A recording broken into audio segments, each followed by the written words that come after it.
All right, homework 5.6 is volumes when we revolve around an axis.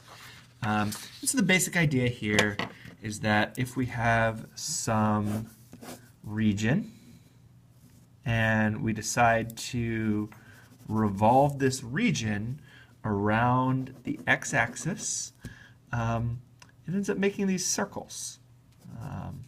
Bunch of circles, and the question is, from last time we know that the volume of this region is the integral from a to b of the area at different x's.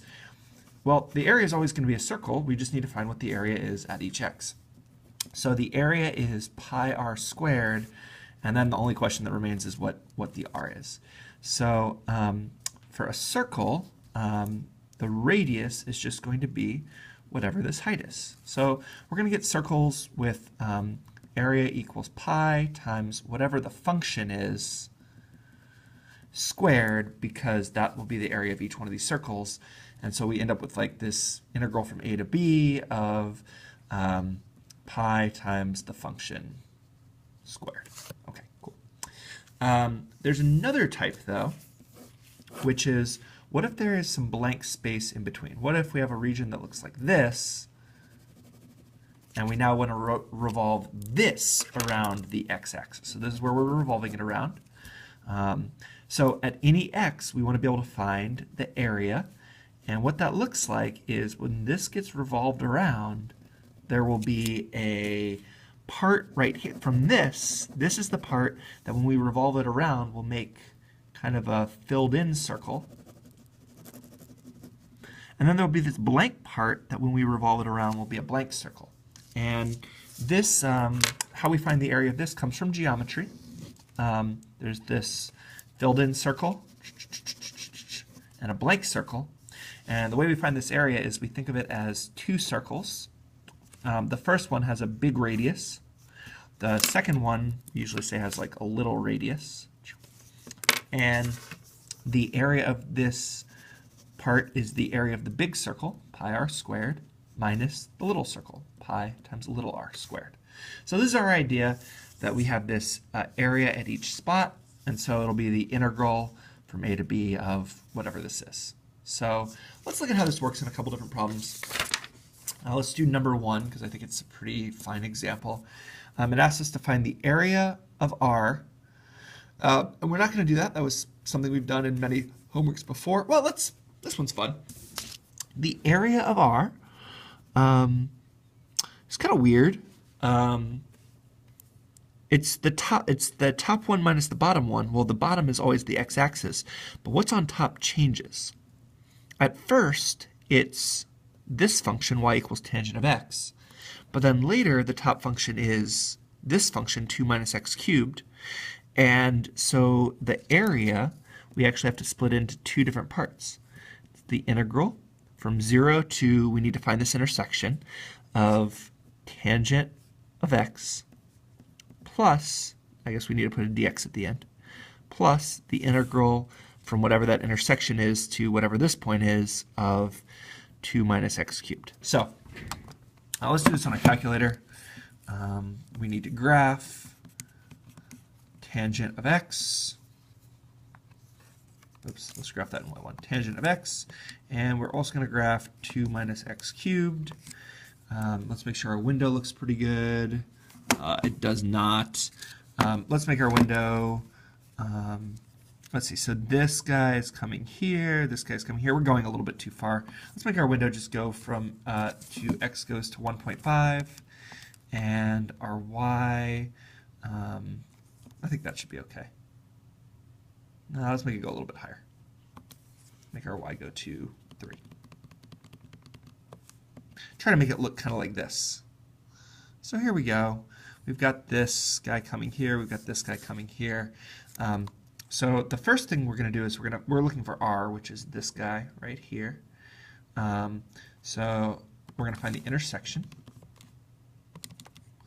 So they have an intersection. I'm going to write this down because it is a free response. Intersection at x equals 0.902, and then the x-intercept is going to be find this using the 0 function. Oops, we want to do the 0 of this line. The 0 is at x equals 1.2599. So this integral is going to be the integral from 0 to 0.902 of tangent of x dx plus the integral from 0.902 to 1.2599 of 2 minus x cubed. Notice I put a dx at the end here because otherwise there's an integral inside of an integral, and I wanted to make sure that this first integral ended. I should put a dx here, but if I don't, it's not going to affect anything because there's nothing that comes after it. So let's do these integrals. Let's see, tangent of x is in y1, 2 minus x cubed is in y2, so I'm going to do it like this. It's the integral from 0 to 0.902 of y1 dx plus the integral from 0.902 to 1.2599 of y2. I could just type in 2 minus x cubed, be fine. And so that area is 0.729. Go to 3 decimal places, box our answer. Okay, how about this next one? Well, we're going to do an intermediate problem. So this is not a problem in your homework, but you're going to get to see it done anyway. 1b. Let's find the volume when R is revolved around the x-axis. So R gets revolved around the x-axis. So this region that we have right here is going to be revolved around the x-axis. We're going to get a bunch of circles, and this is going to be interesting because, again, R breaks at some point. The radius of these circles is, for a while, tangent of x, but then it becomes this guy. So it's the integral from 0 to 0.902 of pi r squared plus the integral from 0.902 to 1.2599 of a different r. It's pi times, we'll call it r2 squared. And what r1 is tangent of x, and r2 is 2 minus x cubed. And so this guy is integral from 0 to 0.902 of pi times tangent of x squared dx plus the integral from 0.902 to 1.2599 of pi times 1 minus x cubed, 2 minus x cubed squared dx. So that is the area of when R is revolved around. Let's do the question that's actually asked, which is what if S is revolved around the x-axis? So S is revolved around the x-axis. So if that happens, this area gets revolved around the x-axis. This is the center of where it's being revolved. And so this is one of those ones where we get the blank circle here. And I hope we can see it. So there's this blank spot where S isn't, and so we end up with this washer. We need to see what the radius is. The big radius is the distance between the x-axis and S. That's just 2 minus x cubed. So this big radius is 2 minus x cubed. This little radius right here is the distance from where S begins to this end. So this little radius is this distance, which is tangent of x. So our equation is integral from 0 to, we already found that intersection, 0.902, that's where S stops being revolved, of pi times the big R is 2 minus x cubed squared plus, minus that little blank circle, which is pi times tangent of x squared dx. So it's this integral. I'll let you guys do that on your own. This video is getting kind of long already. I'd like to do one more. Let's see, here we've got a region R, and it's revolved around the line y equals -1. So here's this line, y equals -1, and we want to find the volume. We don't want to use a calculator here. This is no calculator question. So if this is getting revolved, I hope we can see you end up getting this filled in circle right here, because this part is filled in, minus this blank circle. So what is the, this is going to be one of those blank circles, filled in circle ones. The big radius is the distance between here and here. Okay, that is a height of 6 minus a height of -1. And so if it's revolved around the big radius, I'm going to say big radius equals 6 minus -1, or 7. You could do that either way, it's fine.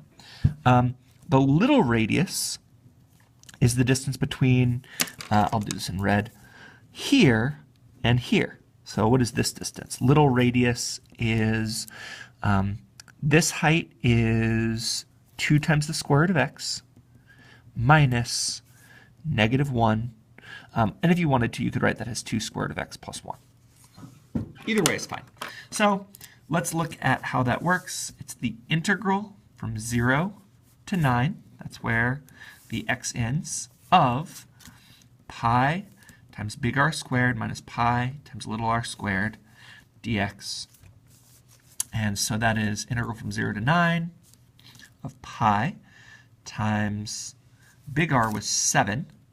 So basically all the way across this big radius is going to be 7, which makes sense. Here to here is 7, squared minus pi times little r squared, and little r is 2 square root of x plus 1 squared. A lot of times we'll factor out the pi out of this to make it a little bit easier. It's pi times the integral from 0 to 9. They both have a pi. It's a constant. We don't care about that.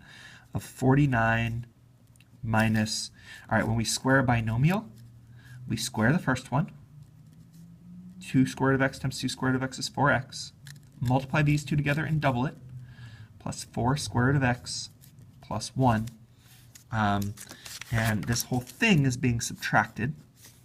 So this is the integral from 0, pi times the integral from 0 to 9, 4x, sorry, -4x minus 4 square root of x plus 48. This is just power rule. Pi times -2x squared. This is x to the 1/2, so it becomes x to the 3/2, which is square root of x cubed. I raised the power by 1, and then I need to divide by 3/2, which is multiplying by 2/3. So this is 8/3 plus 48x, and this is from 0 to 9. So I need to plug this in. It's kind of annoying. Pi times 9 times 9 is 81, times -2 is 182, minus 8/3 times the square root of 9 is 3. 3 cubed is 27, plus 48 times 9. I'm going to use a calculator. This was not a calculator part, but you should be